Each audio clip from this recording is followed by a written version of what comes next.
What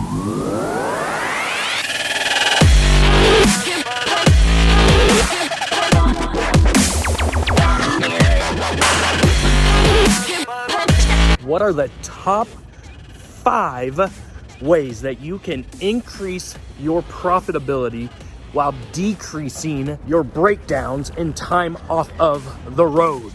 Is it by getting a brand new truck? Today's video, we're diving straight into the meat of the content. No videos of driving or this or that. Just what are the top 5 things that you can be doing, that I do, to prevent breakdowns and increase your profitability. Sure, it would be great to just always have a new truck. Just keep those wheels spinning, do that enterprise lease thing and just, pay 21, 22 plus cents a mile, loaded, unloaded. But how does the average guy get into RV transport and be profitable with 5 simple strategies to keep more money in your pocket and keep the truck on the road, wheel spinning? Here we go. And to kick things off, a few things that I've realized in the professional driving world is you got the over-the-road drivers, the semi-drivers, the hot shotters, and then there's that RV transport group of people, kind of the, redheaded stepchild of professional driving. And it seems like a lot of people are under this notion, regardless of if you're a professional driver or not, truck guys, of, well, damn it, I got myself an F-350, and that motherfucker, it can pull a house, so I'm gonna do it. I don't know why I felt the urge to use that accent, but whatever. But it's meant for towing, so I'm gonna tow. I guess it just comes out of me when I talk trucker or something. I don't know. But I come into it a little differently. I come into it just, as a guy that's grown his business kind of IQ or lens on the world. And I just look at things differently. I look at the truck. This is our SUV. But I look at the truck as an asset. I look at, let's use a gym analogy. I look at the truck as a coach. So how can I get the most out of a coach to help others, to help our clientele base without overworking them, without stressing them out, without causing burnout? What are things that I can be doing to keep that coach producing results and making the business more profitable? So how can I do that with my truck? I don't take the approach of, it can haul anything, so I'm just gonna load up. Initially, when I was getting into this, I was thinking, okay, hey, I can go up to 26,000 pounds as a non-CDL driver. And that was my full intent. I don't remember the weight of the first camper that I hauled, but it was a 33 plus foot bumper pole, and it was heavy. And I didn't think much of it then, but then as I started being in Facebook groups and seeing people always breaking down newer trucks for the most part, and I started to just think about and analyze, okay, hey, what can I be doing here? Looking at the pay per mile based off of, what RV that you're hooking up to, there wasn't a huge difference on the smaller camper versus the bigger camper. Now there's some mammoth of campers that, would pay an extra 20 cents, but you had to be a CDL operator. So as I started to look at, okay, the pay doesn't vary that much for what I can do as a non-CDL driver. So I started to just look at, okay, what's the weight of these campers? Like, what can I be hooking up to where my truck doesn't even really feel like it's pulling anything? And I'm still getting pay. I may even be getting better gas mileage because, it's pulling less weight. And then as I started just driving and diving into the YouTube world, just with truck maintenance, this and that, there are 5 things that I do to increase my profitability and ensure that my breakdowns are minimal. So number 1, I've already mentioned it, is keep the GVWR, the weight of your camper, as low as you possibly can. This last camper that I pulled as of this video was a single axle. I think it was like 4,000 pounds of its actual weight.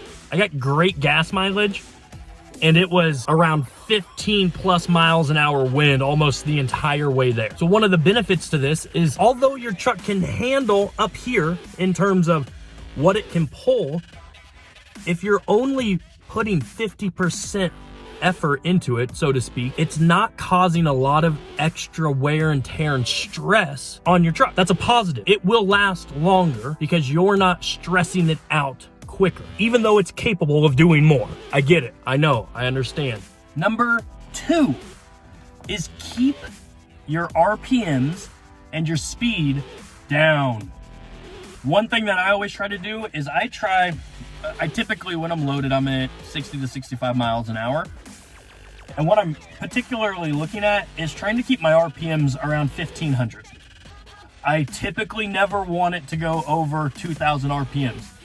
There are going to be guys, some of you in the comments, that are 10 times smarter than I am when it comes to trucks, because I'm like down here in terms of like truck smarts. But it's less mechanical stress. It's less effort that your asset, that your truck is putting out to pull the camper that you have hooked up behind you.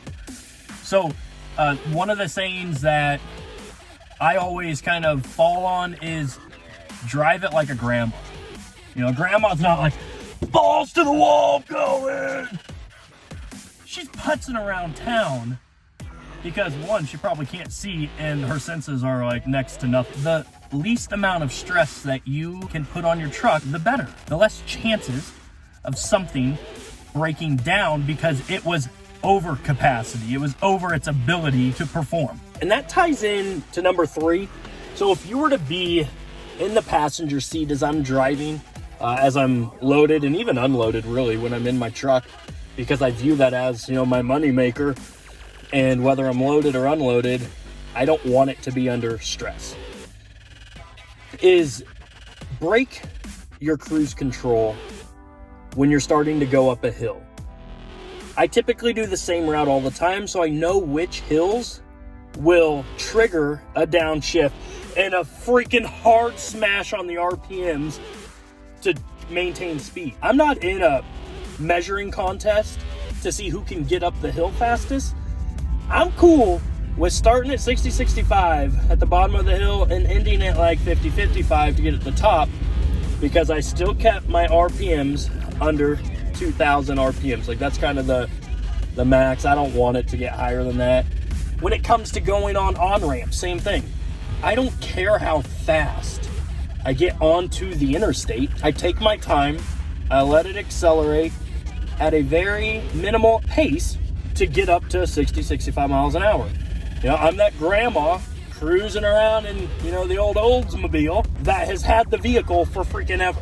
So although the truck is very powerful, it doesn't mean just because it can that you should, if you're trying to increase your profitability while decreasing the number of breakdowns you have.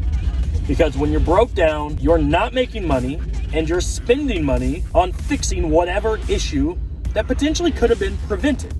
Because when you stop and think about it, like, how much does it cost to replace an engine?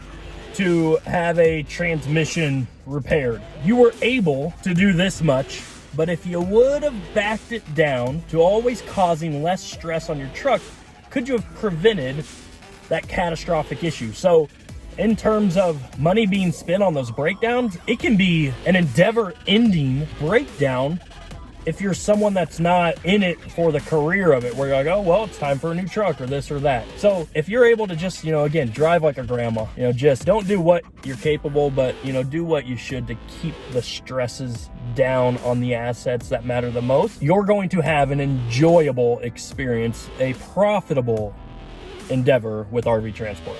And then the last thing while on the road is use your weight distribution system, or Hitch. So with the company that I am leased on, it's not required, but I had initially got it because of the amount of sag that, you know, the old farm truck had on the first few campers I was pulling. But the more I looked into it, especially on how to even hook it up right, which I think is probably a whole nother video in and of itself, is that it helps disperse the weight evenly between your axles, which is going to mitigate the amount of stress. So real simple. whether it needs it or not. And I didn't use it on the last trailer that I just mentioned, but it would have been smart to do so just to keep the weight distribution nice and even on your axles, on your asset, on your moneymaker, on your truck. So plain and simple, use a weight distribution system. And then lastly, when you're not on the road, it's creating a very meticulous or a very structured preventative maintenance plan, but not just creating it, but being religious in terms of sticking to it. When it's time to rotate the tires, you rotate the tires. When it's time to do an oil analysis, if you have, the oil bypass system like I've added to my truck, you do it. And that's a video that should be coming shortly based off mileage and when I need to check it. But it's looking into what are those million-mile trucks doing? Talking with, the old vets that have the same truck that have hundreds and hundreds of thousands of miles on it. What are they doing? And then looking into the reasonings behind why you do something. Trying to find, again, using YouTube, trying to find people that talk about more the science behind it. Because it's easy to have an opinion about something, but, why do I use AMSOIL? They talk about the science. Whether it's overpriced or this or that, they give you hard data. So they don't just claim, hey, we're the best because we say we're the best because we have a financial interest in our product. They have data that backs up what they're saying. Finding the independent studies where they're actually comparing, different lubricants or, whatever it may be, or why it's important to rotate your tires or to change your fuel filters and not let the one that nobody likes to change just sit there forever. So that is all I have for you. The 5 ways that you can simply increase your profits while decreasing your breakdowns in RV transport. You don't need a new truck. You don't need to lease. You need to be smart. And you need to treat this as not what can I do, but what should I do to get the most out of what I'm involved in. I'd like to give a big shout out to everybody on the channel who has liked, subscribed, commented. As I'm recording this, we're at like 850 some subscribers, and that's crazy. You guys are awesome. I've had a lot of great messages, whether it be from Instagram, email, whatever.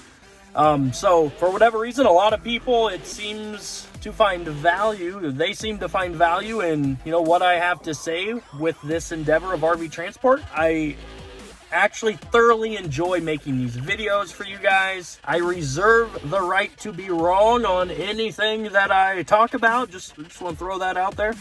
But hey, this can be a pretty great endeavor with not a lot of kind of the headaches that come from the other areas of professional driving, which again, that could be a whole nother video in and of itself.